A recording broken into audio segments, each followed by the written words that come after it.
como se fosse um pequeno sistema para você pensar em como você toma suas decisões e entende sua vocação.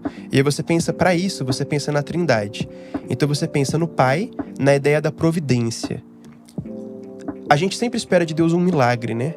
Só que a gente esquece que Deus está agindo o tempo todo na providência. Isso significa que Deus age em todas as coisas, das pequenas às mais simples possíveis, para o cumprimento dos seus propósitos. Então, quando você recebe uma revelação, pode ser, teve um sonho, Deus me mostrou o que era para eu fazer. Você fala, caramba, é um milagre. Ou cai um dinheiro na sua conta na hora certa. É Deus agindo? É. Mas quando você trabalha e recebe o seu salário, paga os seus impostos, e a folha de pagamento chega lá no seu e-mail, seja onde for, também é Deus agindo por meio da providência. A providência não é só sobrenatural, né? Isso, geralmente a gente fala de providência para as coisas naturais. E aí os milagres são aquilo que extrapola a providência. Então, quando você pensa no Pai, você pensa na providência. Quando você pensa no Filho, você pensa em um modelo de serviço, um exemplo a ser seguido. Então, eu preciso imitar Cristo naquilo que Ele faz. Preciso, naquela ideia de Filipenses capítulo 2, né? Olhar para Cristo e me esforçar para ser como Ele, abrir mão da minha glória, ser servo. Aí isso envolve eu empacotar esses arquivos, eu operar essas câmeras com a maior excelência possível, porque Cristo é o meu modelo e eu sei que é dele que vai vir a minha recompensa. E quando eu olho para o Espírito, eu sou empoderado. O Espírito me capacita a fazer as coisas. E os dons não são só os dons que a gente considera mais sobrenaturais, né? Não é só o dom de línguas, ou da palavra de conhecimento, da profecia. São outros dons possíveis também, como o dom do amor, da sabedoria, do discernimento, da própria administração. Todos esses dons, o Espírito vai te empodera lá. Então, às vezes, você tem uma decisão muito simples no dia a dia para tomar. Será que eu continuo... Não, essa não é muito simples, eu ia falar. Será que eu continuo no emprego? Mas vamos essa. Será que eu continuo no meu emprego ou eu troco? Pensa lá. Você está confiando na providência de Deus, o Pai? Você olha para sua história e vê Ele agindo nas pequenas coisas. Você está servindo a Cristo, seguindo o exemplo de Cristo, nas pequenas coisas, em ser um servo, em amar as pessoas, em ser humilde, manso? Você tem sido empoderado pelo Espírito nessa sua decisão? Cara, isso ajuda a gente muito, né? Então, no curso de vocação do Gui, ele fala sobre isso e eu nunca esqueci, me ajuda muito a tomar decisões. Porque o Deus que recebeu o sacrifício é o Deus que supre. Ele supre o afeto, ele supre o sustento, ele supre todas as necessidades. Não é apenas você ter uma missão a cumprir. É você ter uma vida a oferecer na missão. Muito bom. Isso. Se não for por aí, aí você cumpre tarefas. Né? E a vida cristã não é para cumprir tarefas, é para cumprir a vontade. Isso.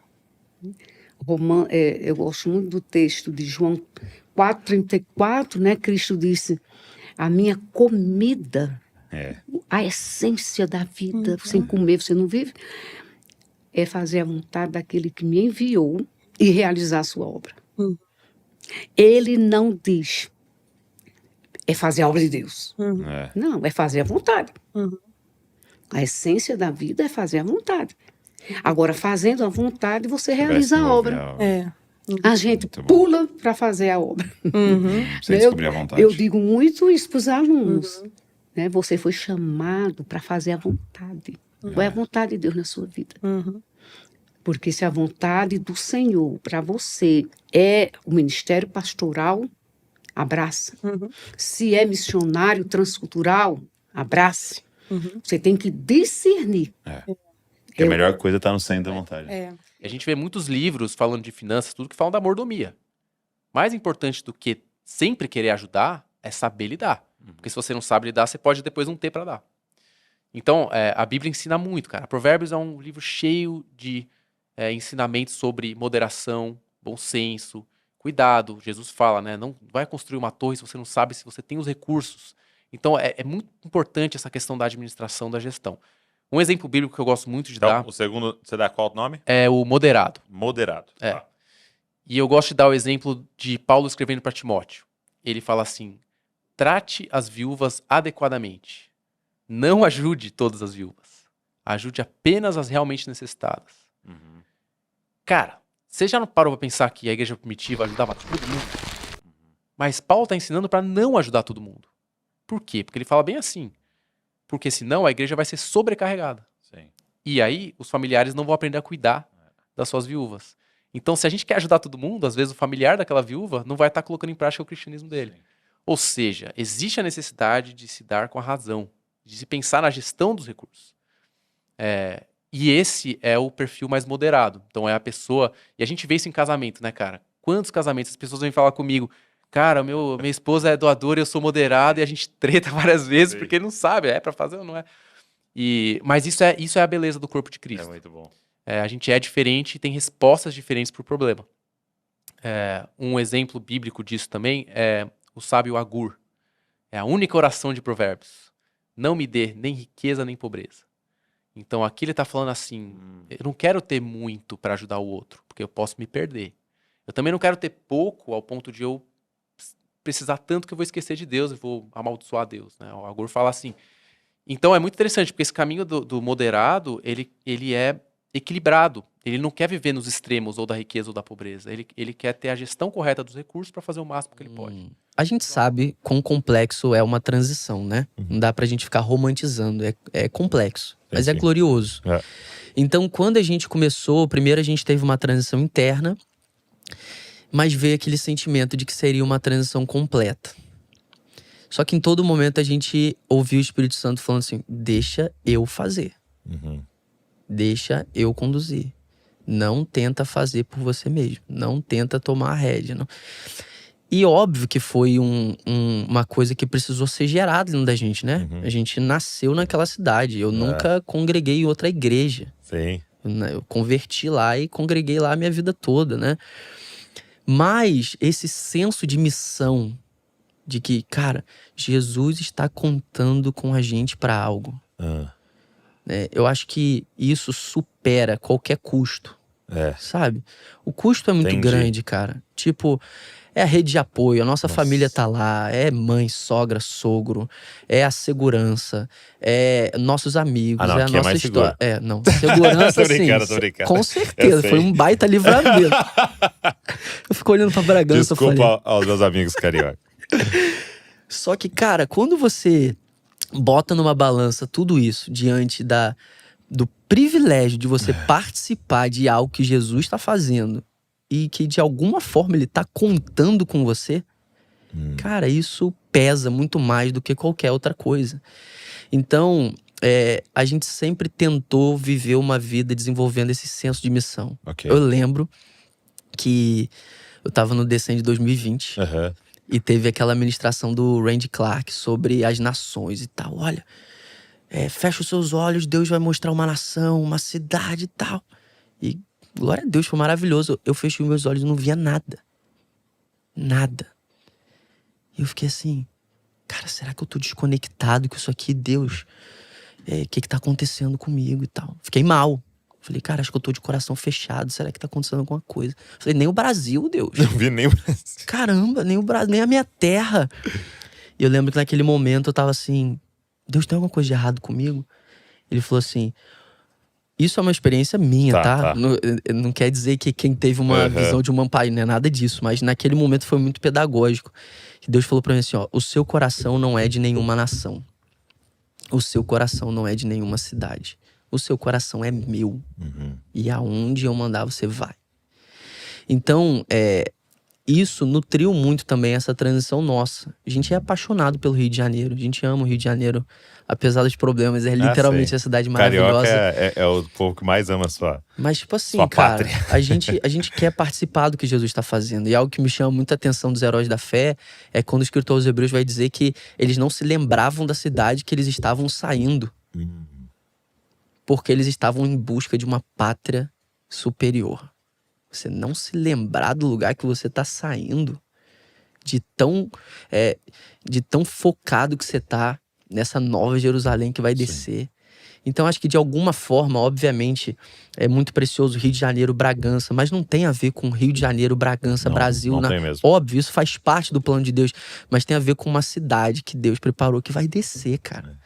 Então, assim, a gente precisa viver olhando pra essa realidade. E o nosso trabalho é preparar um povo pra morar nela, né? É isso. E da primeira experiência, eu passei um ano inteiro rejeitando esse lugar. De tipo assim, o que eu fiz com a minha vida? E eu não sei como é que eu posso seguir o meu ministério com isso. Não sei, eu não sei agora o que vai ser do meu ministério. E eu não viajei mais, não fazia mais. Agora eu não. O que é o meu ministério? Eu não tenho como ter um ministério e ser mãe. E aí um dia eu tava no culto, na igreja, do nada, o Espírito Santo falou pra mim: mas esse é um ministério pra você. Esse é um ministério que eu dei pra você. Você ser mãe é uma coisa que eu dei pra você. Eu dei pra você, a Clara. Eu te dei de presente pra você cuidar. Dá trabalho. Até uma mulher que ela não é cristã que eu sigo, que ela fala de educação de filhos, que é a Ivana. E ela fala sobre resistir à maternidade. Ela fala assim que muitas mães resistem à maternidade. Mas será que só eu vou ter que trocar essa fralda? Será que só eu vou ter que colocar pra dormir? Sim, é isso mesmo, é só você. E aí, no Senhor, Ele foi trabalhando no meu coração a questão de você ser privilegiada por acompanhar o crescimento dessa criança. Que isso é um privilégio. Ninguém mais, sabe? É um presente que o Senhor te dá pra você. E é lindo você ver uma criança descobrindo o mundo. Você observar isso, você semear no coração dela amor, aceitação. É você tá ali, você formar essa vida. É uma alma que Deus te dá, uma alma eterna. Você já parou pra pensar? É uma alma eterna que Deus te deu. É o presente que nunca vai perecer. Nossa. É uma bênção que Deus te deu que vai durar pra sempre. Tipo assim, pode ser que você não seja... Não sei como é que vão ser as relações. Nunca parei pra pensar nas relações na era por vir. Mas é uma coisa eterna. Deus te deu uma coisa eterna. Além da sua fé, da vida eterna, Deus te deu uma alma pra você cuidar, formar. E isso é incrível. E que o útero é um portal, né? Um portal de almas. Total. Você pega pra enviar um filho, uma filha dele. Ele abençoa. E aí, eu me perguntava no primeiro ano, assim, como que isso é uma bênção? Me diz, como que é uma bênção? Porque a bênção tem que ter paz. A bênção tem que ter tranquilidade. A bênção tem que ter tranquilidade. Como assim? Isso não faz sentido, não é nada tranquilo. Isso aqui é caótico. Não, ainda mais TDAH, não consigo prestar atenção em nada. Começa a fazer uma coisa, neném chora.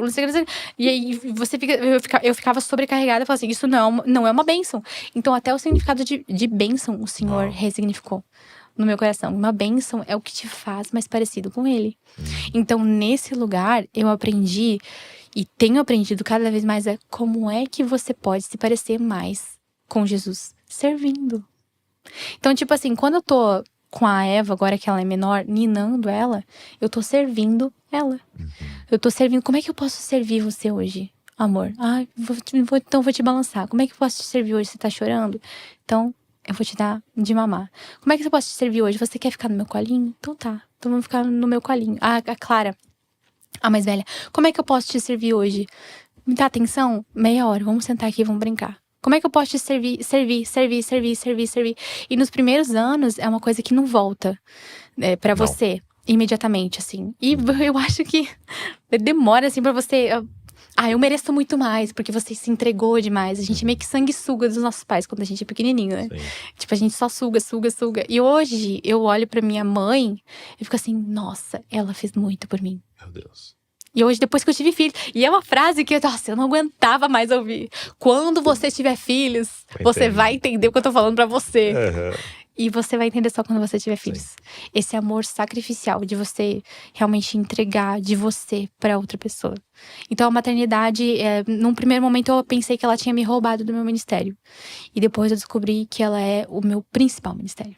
Que ela te salvou, né? Ela me salvou. Ela me salvou porque ela me tornou parecida com Jesus.